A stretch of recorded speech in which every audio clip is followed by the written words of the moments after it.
what's up? Welcome to the One Stop Co-op Shop. Jason here, and today I have a playthrough for Everdell.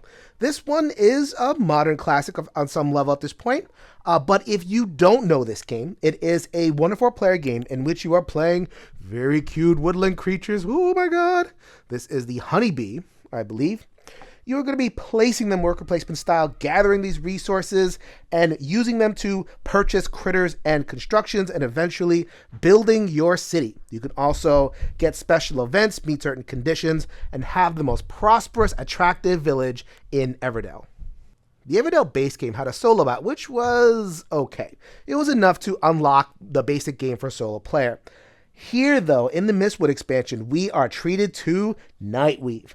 This is a spider creature who is going to present much more active opposition on the board, push us. It has an automa deck. It has different ways to modify its behavior. And so it is so much more of a robust solo mode that I had to get it to the table and bring it to you, solo co-op fans. I'm also going to be playing with some of the smaller modules that you can include in Everdell. That includes player powers, legendary cards, some other cards that replace ones in the basic deck.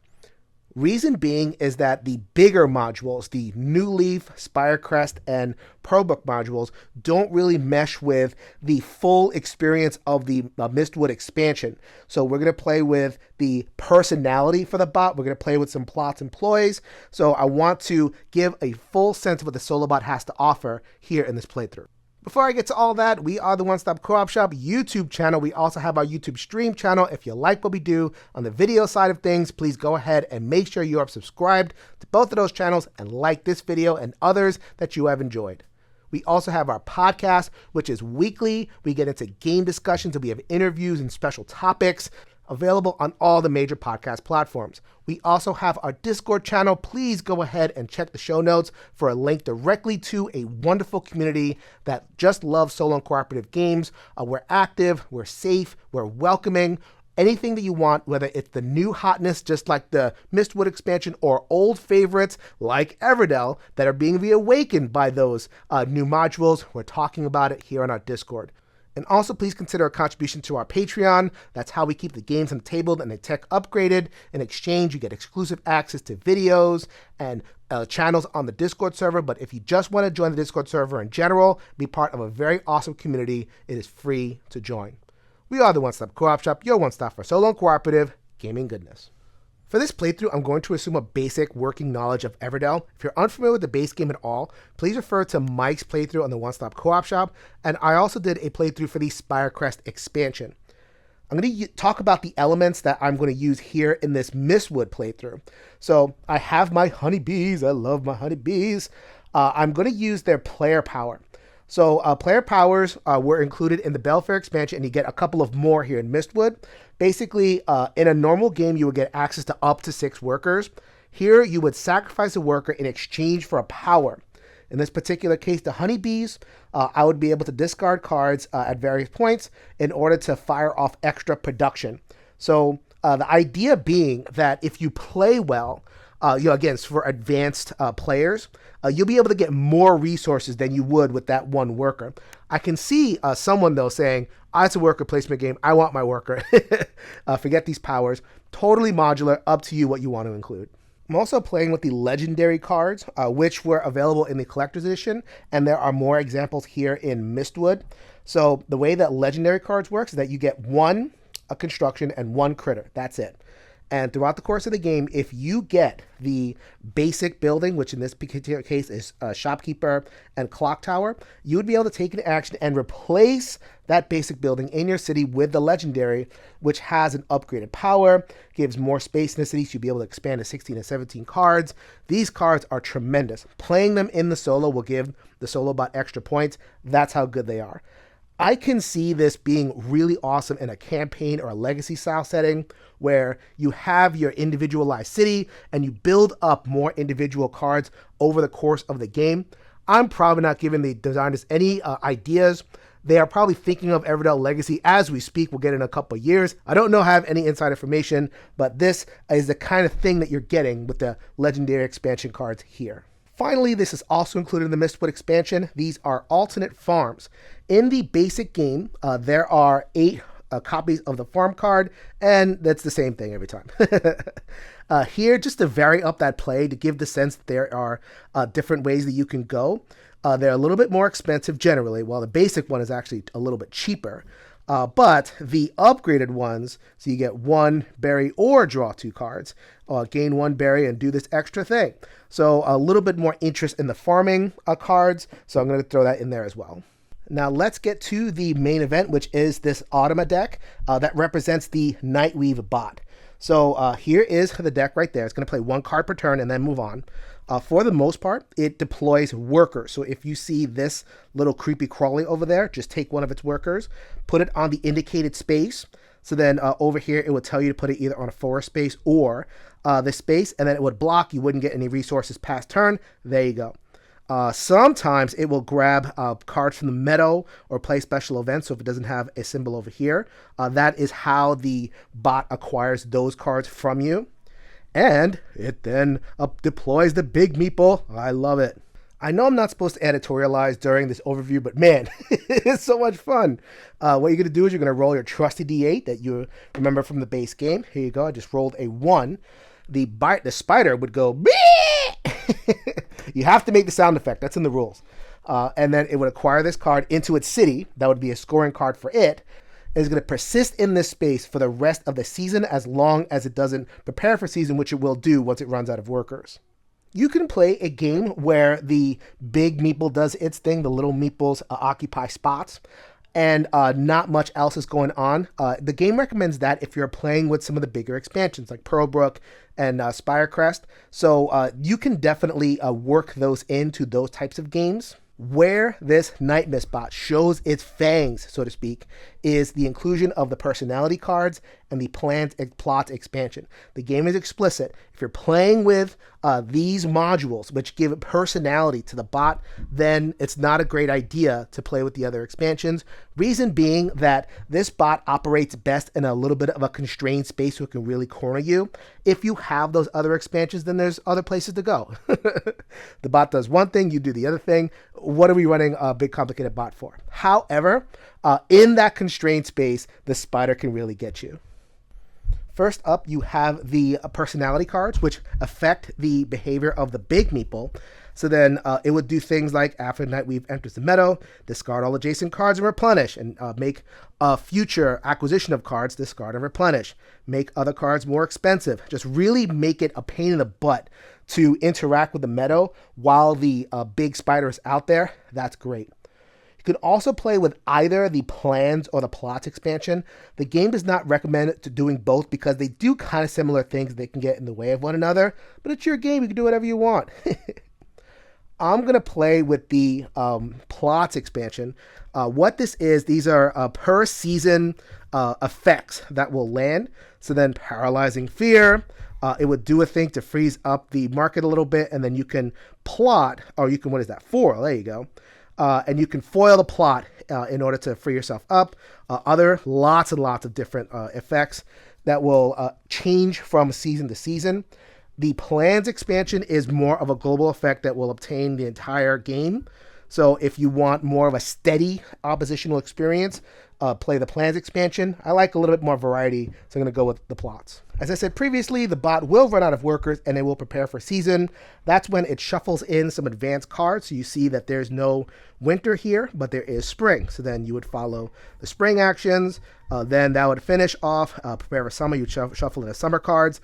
These are advanced actions. As you can see, it can go into your open spaces, do special events, do expanded actions. So the bot really grows organically as you play. One of the reasons that I love it. At the end of the game, it will score points in very similar ways that you score points for its city cards, event cards, etc. You would just go down the chart of the scoring card over there, depending on what difficulty level you got, and the most points is the winner. Let's do it. We are ready to begin. I have dealt the bot one starter card in their hand. It's a face down deck. They're going to be able to play from that deck eventually. This is where the city pile is going to be. I have also established its personality. Nightweave the Naysayer. If you play or draw a meadow card adjacent to Nightweave when the big meeple is out on the field, you must refill that empty meadow space with one card from your hand that matches the color of the card you just took.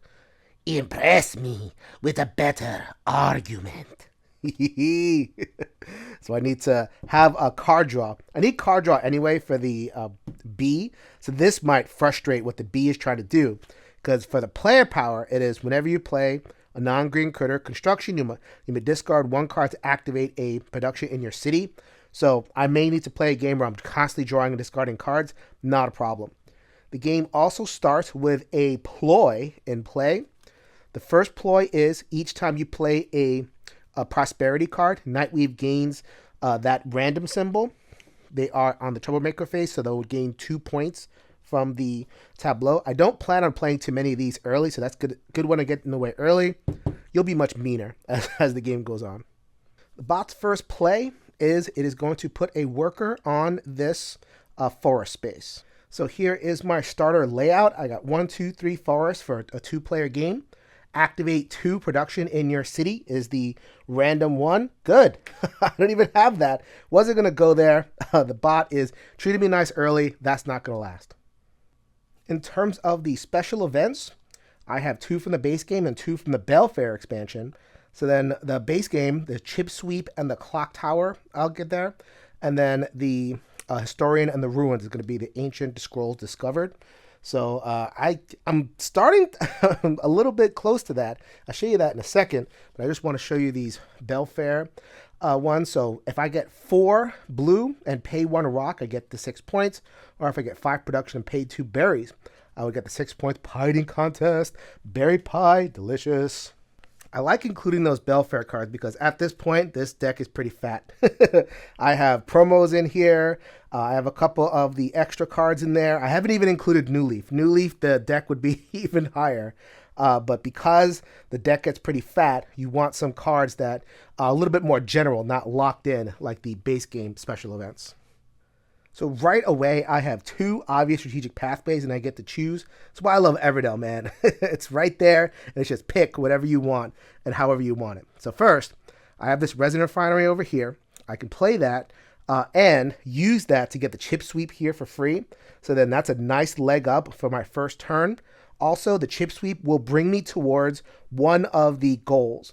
So I can go that way, or I could spend my 2 workers getting 2 berries to get this shopkeeper. The shopkeeper is normally pretty good. You get a berry each time you obtain a critter. But I happen to have pulled this legendary. This legendary, I would be able to replace the shopkeeper with this legendary. And they have this awesome power. Gain 1 after you play a critter. Draw 2 after you play a construction. The draw is going to be super important. I don't want to risk the shopkeeper disappearing me at all. So I think I'm just going to go that way and hope that the chip sweep sticks around. And so, as my first action, I'm going to go ahead and buzz over here and get 1 berry. And when I draw a card, it must be from the central deck. It can't be from the meadow unless it specifically says so. So let's see what I get. I get a crane. That is going to help me with constructions a little bit later. That's my turn. The bot goes. I'm a little bit lucky because it's not placing its big meeple yet. It's only placing the little ones. And it's placing the little ones on these 3 wood, which is totally cool. Nothing I want has to do with wood yet. So go ahead, have fun, Spider. My second action, I don't like doing this because I like going to the advanced spaces, but I need my berries, so I'm going to go get my berries. And so now the next card is a, ooh, here comes the big girl right there. Ooh, delicious. I wonder what I want. Let's see what she wants. So the die of reckoning will go. We'll go ahead and go 6. 1, 2, 3, 4, 5, 6. If I wanted that historian, nuts for me. No historian for Jay. So then we go right there. And once again, if I wanted to acquire a card that was adjacent, and it's the rules specifically say adjacent in this particular scenario means all over the place, even diagonals, then I would have to replace that with a card from my hand that matched the color. So if I wanted that shopkeeper, which I do, I have to put down a blue card. I think I got one. So that's an exciting development for me. I'm going to spend my 2 berries on a card play and get this shopkeeper, keeping with the Nightweaver's personality. Hey, that is mine. You better give me a good argument why I should let you have it. Aren't you more comfortable in a dungeon, Shalab, or one of the famous spiders that I know? Yes, I am Nightweave, and I will go in the dungeon instead. It is Nightweave's turn. They're going to play a card from their hand. Right now, their hand is only one, so they're just going to play this card into their scene. They're beating me 2-1 in city cards. Boo! And so the symbols here and the names of the cards here count. So they have the historian. The historian puts them one closer to one of the events. That counts. At the end of the round, when they prepare for season, if they have the special event, they're going to acquire that special event as an extra action without having to place their worker. So I have to make sure that the bot doesn't get too froggy with me getting those events. And I hope going for brokenness nice and early is going to pay off. Really hope it does. Here he comes. Terry Hare is going to replace this shopkeeper. The shopkeeper just gets discarded. And now I have a card that will, whenever I get anything, I will get a goodie. So that is very, very powerful. The balancing mechanism for the bot is that they're going to shuffle in their own 2 legendary cards into their deck in summer and autumn. So they'll have a chance to play it into their final city, which would be bad news for me. But getting this so early is totally worth it. All right, for its next turn, it is going to try to place a worker, but it doesn't have a worker, which means that I discard the card and initiate the prepare for season action.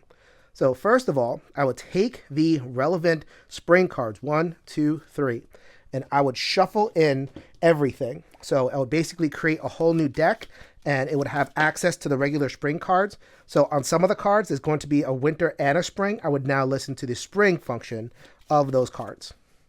These workers are going to skitter back to the main board, and they are going to get an additional worker, so they'll be able to place 3 next turn. I don't replace this yet. They are going to acquire cards. And when they prepare for spring, they're going to draw 2 cards into their hand, so now they have 2 cards there. And also, they're going to discard 1 random card from the meadow.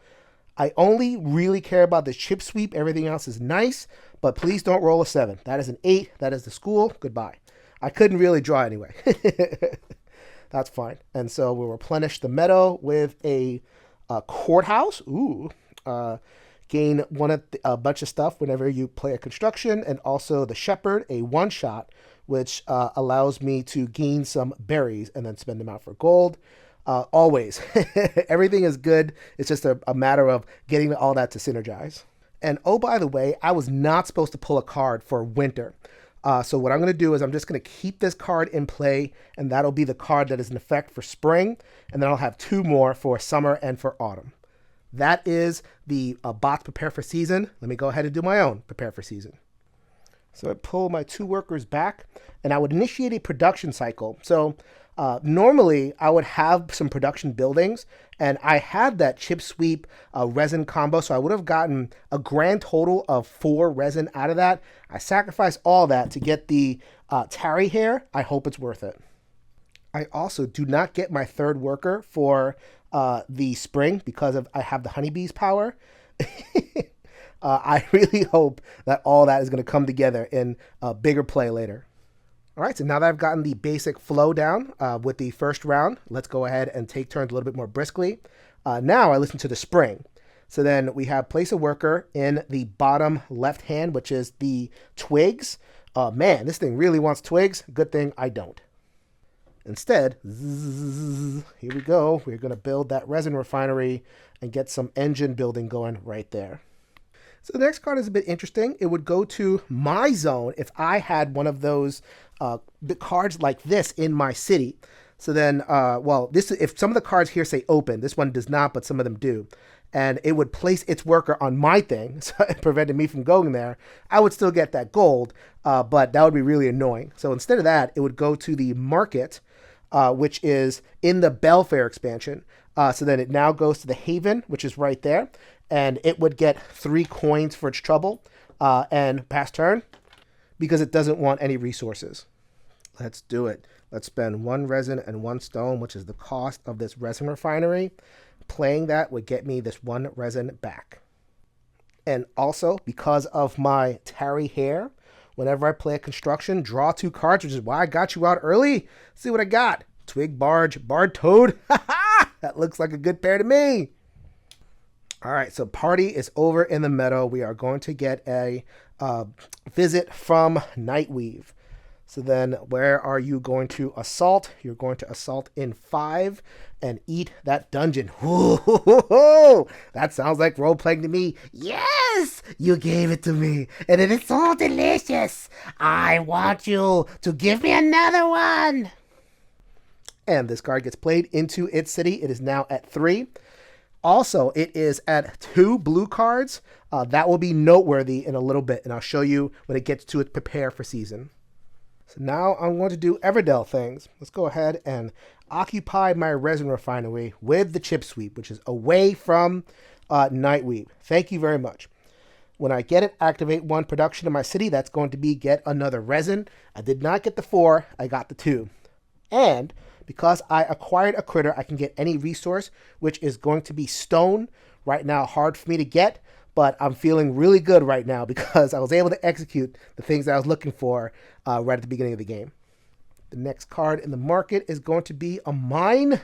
Another mine. Next card from Nightweave is going to be play a card from their deck into their city.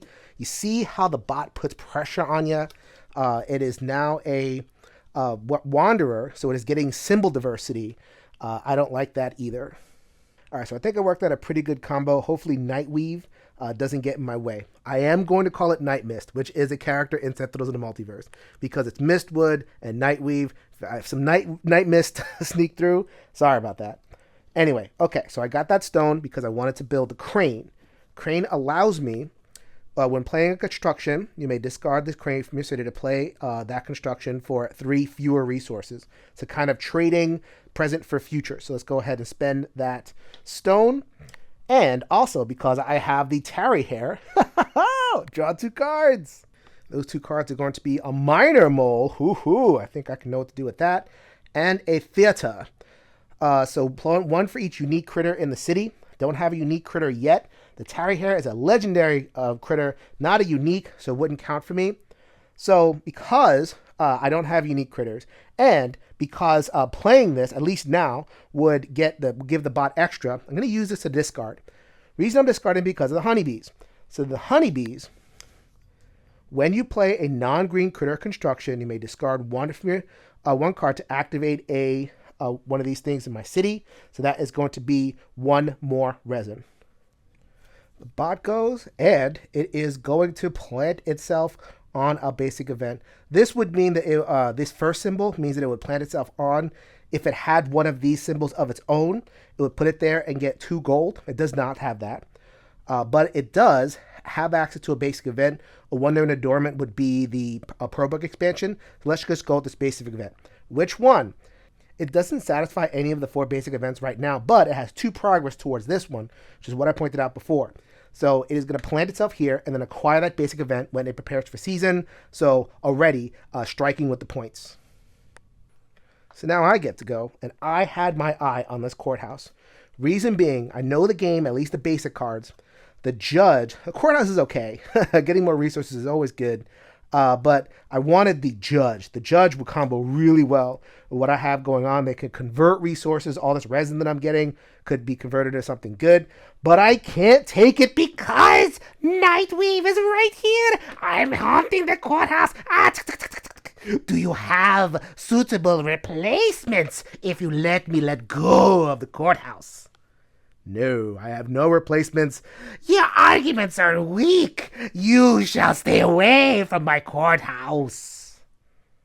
So I'm going to have to shift my strat a little bit. Let's go ahead and acquire this mine.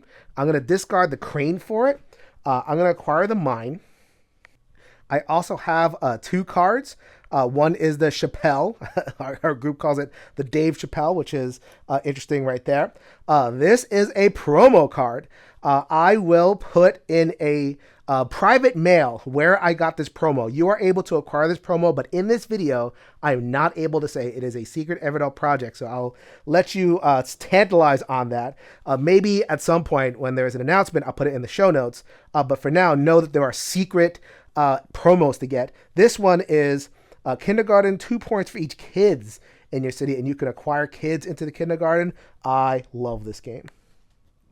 All right, next up It's going to play another card into its city. It's keeping pace. It's not now 4-4. It had played both of its cards, so now it's going to play a post office. So you see that that card that would have allowed it to place at its own space, this would be a perfect place for that to go.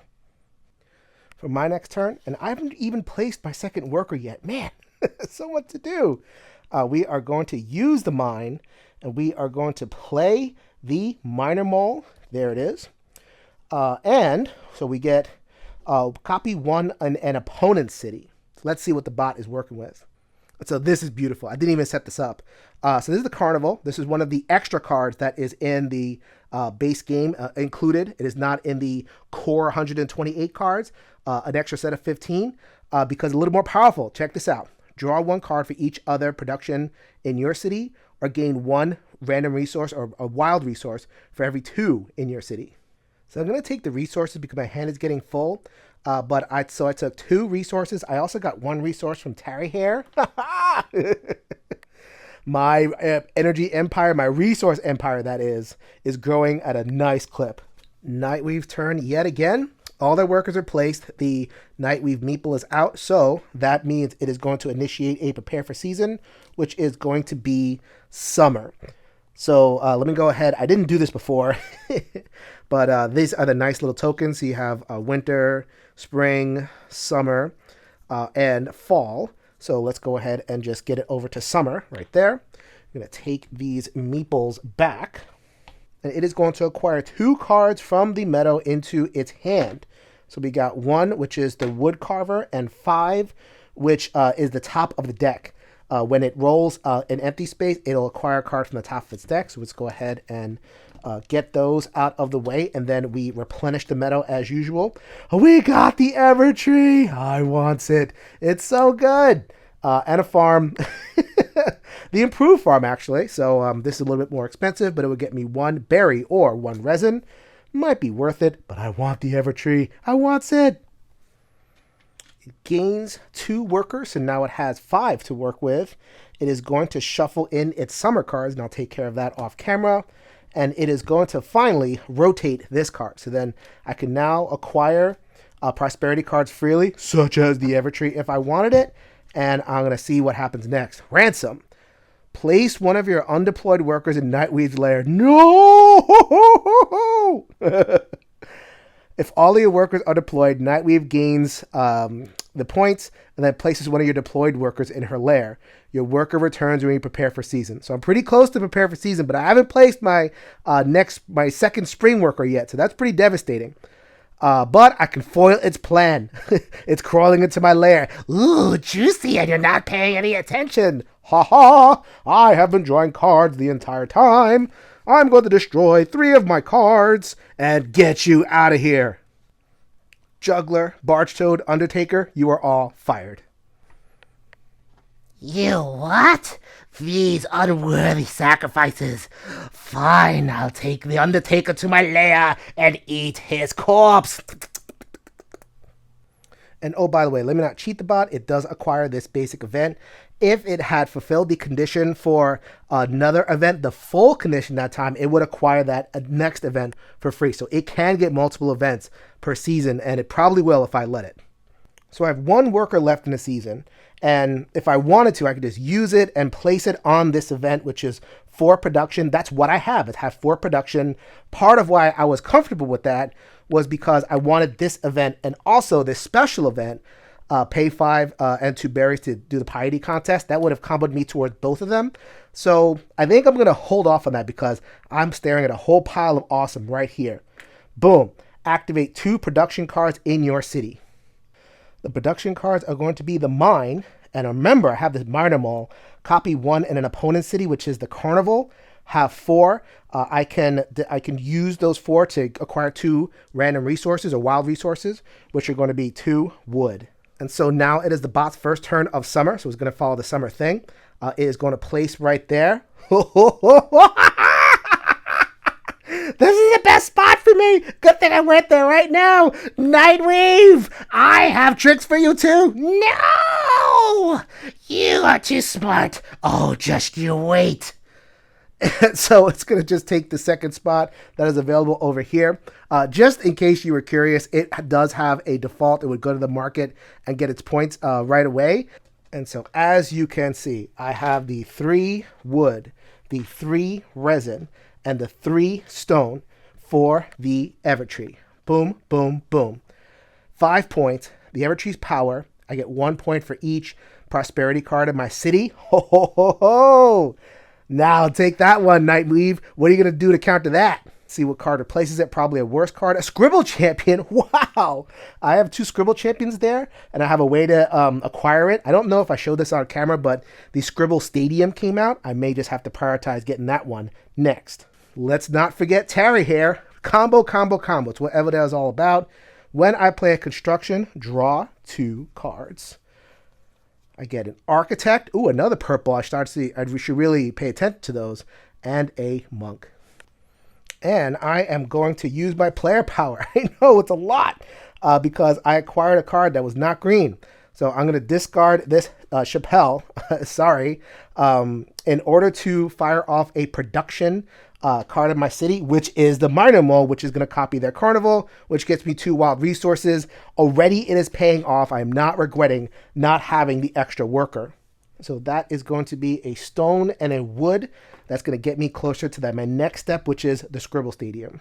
And so you see why the designer suggests playing Mistwood with no other expansions, especially for playing with the plots and the personalities. Look what I'm doing. So Carnival is not necessarily an expansion card, but one of the extra cards that is not available in the basic 128. And I am just hammering this thing. The combo with the player power and with the Carnival has been really key in helping me get ahead. So just to kind of flag that for you in case you're wondering, well, why can't I shuffle in more cards? Well, the more cards you shuffle in, the more you nerf the bot. If you really want a challenge, just give yourself the basic game. All right, so let's go ahead and fire off Summer. They are going to respond by acquiring a card from the top of their deck into their city. It is the Woodcarver. I remember that when they acquired this, and they now have 2 options for production. So I probably should pay attention to this. You may pay up to 3 wood to gain 1 gold each. Good for endgame. So I have one more thing to do before I prepare for season. I'm out of workers, saving my resources for something else. But as you see, the Evertree will call forth any individual critter. There are 2 Scribble Champions out, and I'm going to acquire one of them. I'm going to try to get that Scribble Stadium to acquire the other one because they combo with each other. So they are worth 2, and they're 2 for each other Scribble Champion in your party. So we're talking 8 points as opposed to the 2 they are by themselves. Putting them together would be 8. Very few other cards reach that level, especially if they're alone. So I'm just going to take the bird in hand and go for that. Card that replaces it is a Wanderer. The bot is not where they were going to interrupt one of my open spaces, which would have been the Scribble Stadium. I kind of wanted the Scribble Stadium, so I would at least get the benefit of it going to my space, but it jumped the ball a little bit. Instead, it's just going to go to the Haven and get another 3 coins. And the combos just keep on coming, baby. So we're going to go ahead and discard those 3 to get the Scribble Stadium, replacing it with Ruins. There you go. Oh, that's a precondition, but I don't think I'm going to get to that. Holy Toledo, how much wood are you going to chomp down on, bot? Tiny bit of a rewind when I acquired that Scribble Stadium. The Tarry Hair allowed me to draw 2 cards. Those 2 cards are Shepherd and Ranger, 2 Wanderer cards. Might play those, might not. And I can discard a Monk card from my hand in order to satisfy the Honeybee condition, which is going to fire off Minor Mole. Fantastic. That is going to be a wood and a berry, the 2 resources that I don't get too much of. Now that I've taken care of that, let's go ahead and use the Scribble Stadium power to acquire the Scribble Champion. And so once again, combos. The Honeybee and the Tarry Hair are treating me really good. I'm going to go ahead and discard Twig Barge to fire off a production, which is going to be the Minor Mole again to get 2 wild resources. And also, because I played the critter, the Tarry Hair is going to get me another wild resource. That is going to be 2 stone and a resin for balance. Oh man, I'm ready for the next phase. I have 9 cards in my city right now. I have space for 7 more. The legendary does not take up one of the 15 original spaces, so I got plenty of room, and I haven't even started my summer turn yet. So there we go. It is going to occupy one of my spaces with its last worker of summer. I haven't even cycled into summer, and it is almost ending its summer. That is something else. And so it just occupies a space and gives me the coin for it. Thank you very much. Don't know if I noted that. The queen came out to replace the Scribble champion. I like the queen. We'll see if I acquire that one. Let's go ahead and get these 2 back. I'm going to get a third. And I get to draw 2 cards from the meadow. What am I going to acquire from the meadow? Let's pick up this farm. And also Queenie. This is a little bit of a hate draft. I don't know if I'm actually going to play Queenie, but I definitely do not want the bot to get that card. So nice to just keep that away. Fool, I want the bot to get you. And Doctor. All right, Nightweave continues with Summer. Here we are with, it's going to play into the meadow. What deliciousness am I going to chomp down on now? The ruins? This isn't worth anything. But at the very least, these are occupied right now, or they're affected. If I really wanted to, I could put these web tokens out there, useful in multiplayer, in case there's clarification, but I think I can keep track. It is affecting all these. If I acquire any of these cards, I have to replace it with a card from my hand of the same color. All right, so I very much might regret this, but this is too cool. I love pairing the buildings. Lookout pairs with Wanderer, yet it is close to here. I am going to acquire it. I'm going to spend these 3 resources. Tarry Hair lets me draw 2 cards. Honeybees lets me discard a card in order to get a random resource. Going to discard the Barge Toad. I had a feeling I was going to go for that Barge Toad and Twig Barge, but just discarded. Fodder. So then I'm going to go ahead and acquire the Lookout. What are you going to give me in sacrifice? How about a nice Too Cool Queenie? Oh, she is delicious, thank you. I thought you were my enemy, but you are my friend, right? Right? You're my friend? That's what you think. Honeybees lets me get that back, and Tarry Hair lets me draw 2 cards, which is another farm, and a Barge Toad. Discard Fodder if I ever saw it. All right, Summertime. It is going to play another card into its discard pile. Let's see what it gets. Woohoo! This is the Legendary. I didn't show this on camera, but during Summer and Autumn, because I'm playing with Legendary, it gets to play with Legendary. So if I want all this extra awesomeness and whatever, so is the bot going to get that too. And so the bot is perilously close to getting that Harvest Festival. So let me go ahead and stake my claim there right now. And so as I begin my summer, the bot is headed towards autumn. It does not have a worker. Everything is placed.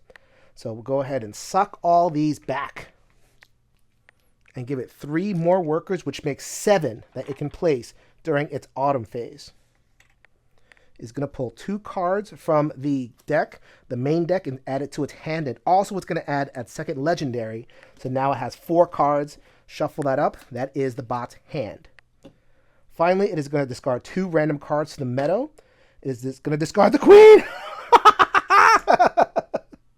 I told you she was delicious. And the Wander. No! I was going to go. Bot. I can't stand you. And so let's see what I get to replace it. Town Crier, which is another one of those extra cards. Postal Pigeon. I like Postal Pigeons. And a husband, which in the first printing, they were husband and wife. They have responded to the community, and now they are referred to as, I think, gatherer and harvester or something like that, kind of taking the gender out of it, but having the same game effect, so nothing's changed. Bot, that is much worse than what I was looking at last time. I don't like you at all. Ha ha! You thought I was your friend. And one last little gift from the bot. They get a new plots card, which is Prowling Eyes. Every time you play a critter card by using an occupied token, you must discard 2 cards. I've been seeing how you are winning me. Now I shall get my revenge. So the bot will definitely finish before me. I'm going to have a couple of turns because I'm in summer. It just started its autumn. So the thing is, this will maintain. Even if the bot finishes, I'm going to have to contend with that global rule. And also this global rule because the bot will likely play its the big meeple. So even though it's finished, I'm going to have to contend with the bot. Ugh. And also, I was depending on getting that Wanderer to continue the chain that I've been on. The bot broke that chain, so I'm just going to have to take advantage of my cheese again. The combo that came together naturally, activate 2 production cards in your city, which is going to be a resin and the copy opponent's thing, which is, you know it, that is going to be a wood and a stone. Autumn time, baby. It is going to play into the meadow. Nice and early. First up. So let's go ahead and roll them bones. It is going to take 3. The postal pigeon. I like the postal pigeon, but not quite comboing with what I got going on today. Let's go ahead, just to create more of a tension in the last little round. I'm going to go ahead and put webs on here. So I know I have to replace the same color card. You thought I was done with you. Oh, by the way, that doesn't get discarded. That gets put into its city. It now has 10 cards. It has to respect the limits. Once it hits 15 or 16 because it has a legendary, then it won't be able to put cards into its city. Then it would discard cards for points. So just letting you know that they thought of everything with this bot. And for my turn, I was going to acquire the courthouse, but the bot jumped right in there. I can't acquire it because I can't replace the card. No, I can't believe that happened multiple times in this game. Ha ha ha ha ha! And so backup plan upon backup plan. Let's go ahead and take advantage of the fact that the bot's not there yet. Get 4 wood. For its first proper worker placement of the turn, it's going to get a basic event. And the event that it almost qualifies for is the Wanderer because it has 2 of them. That's why I wanted this one. It would have claimed this if I hadn't put that there. So go ahead, eat that one. Bot. Rearrange my play area to make things a little bit easier. The little combo is going to be set aside right there because the legendary doesn't take a space. And also, I didn't realize that the Screwball champion, I've been calling them the Scribble champion, or the Squirrel champion, they occupy the same space. So let's go ahead and play this upgraded farm.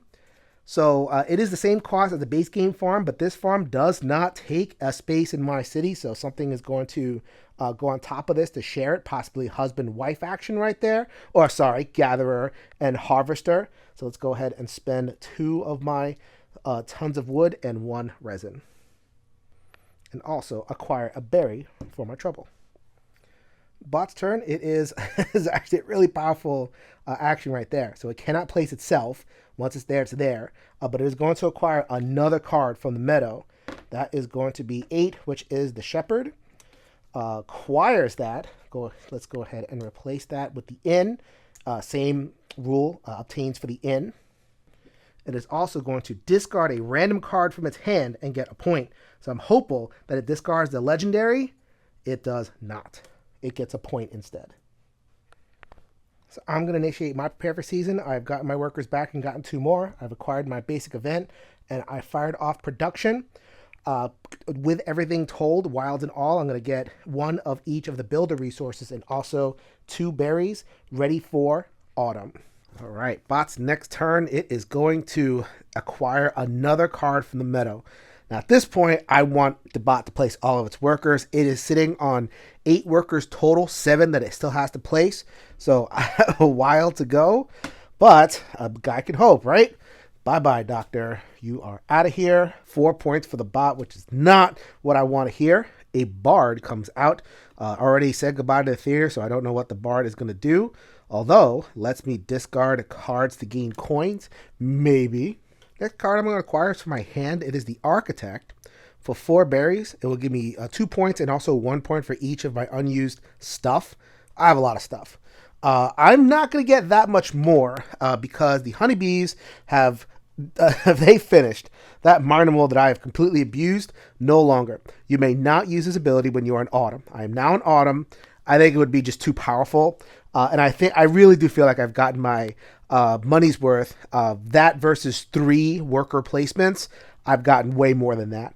So, okay, so we got the Architect, and I'm going to spend 5 berries. I still have my Terry here, so they're able to give me 1 back.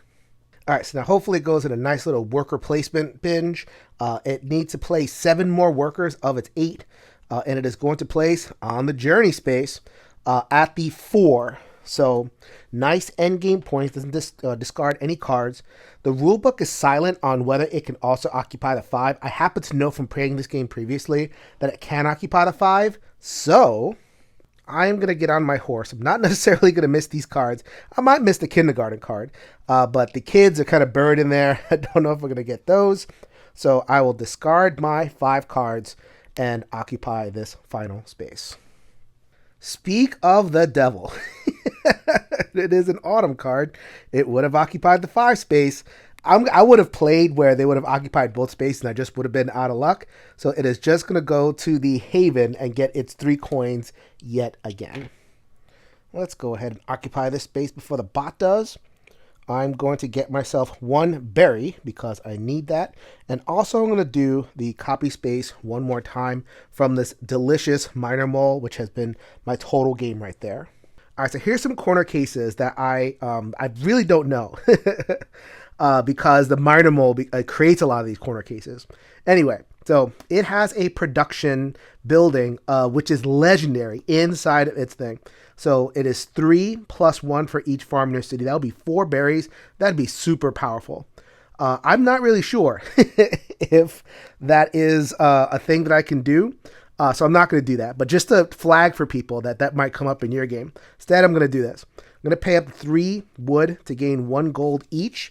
The Architect doesn't care about wood for some odd reason. It only cares about the other 2 things. So I'm going to go ahead and discard 3 wood and get myself 3 points.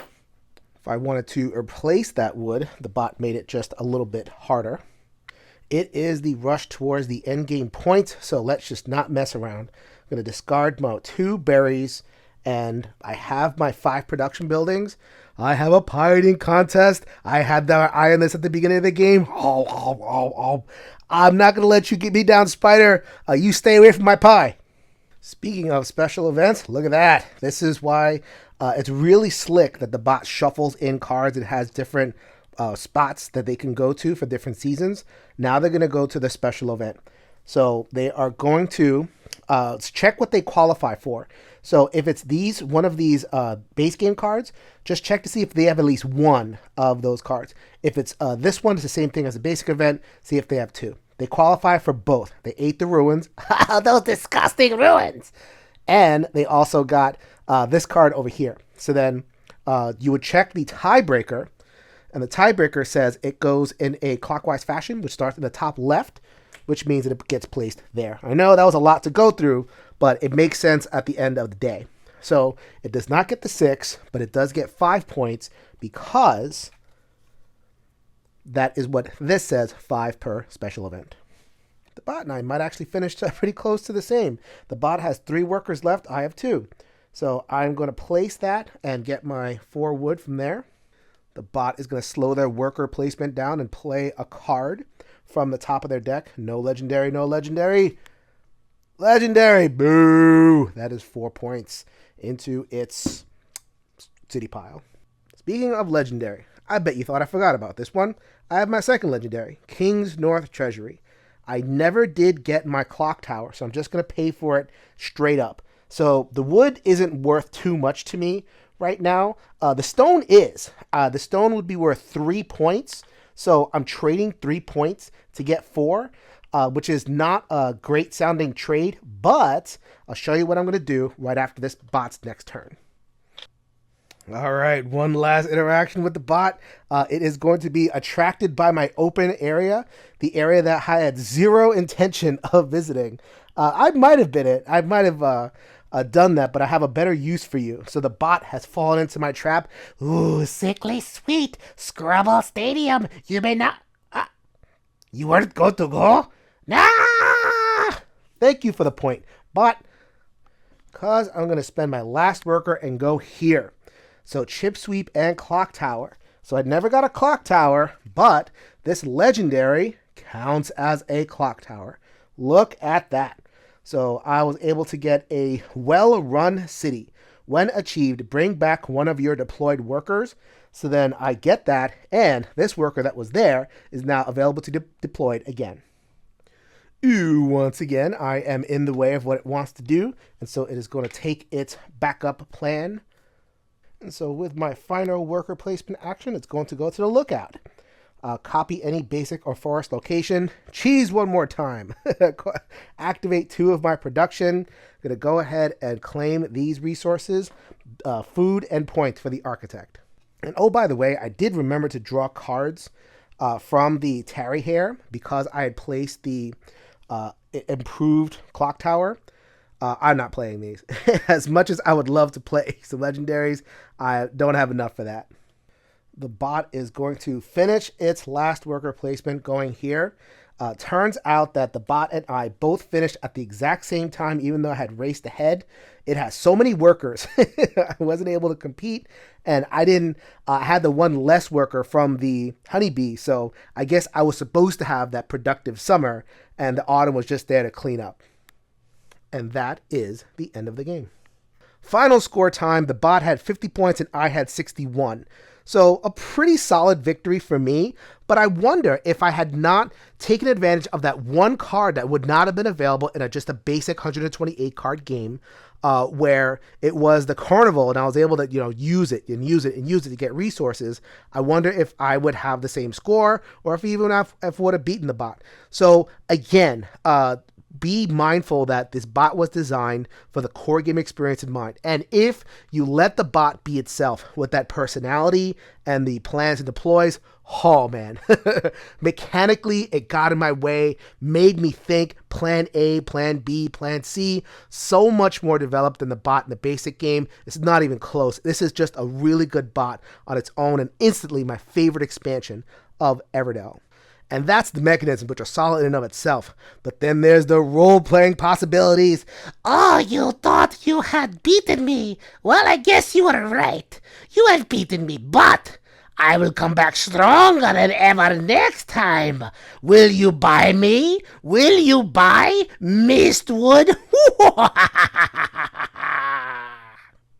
I can't tell you what you should be doing with your money, but if you are an Everdell fan at all, if you're a solo fan at all, this is a no-brainer pickup for both of those reasons, theme and mechanisms. Everything comes together. Love this game. This is Jason with the One Stop Co-op Shop. Remind you that we will see you at the next stop.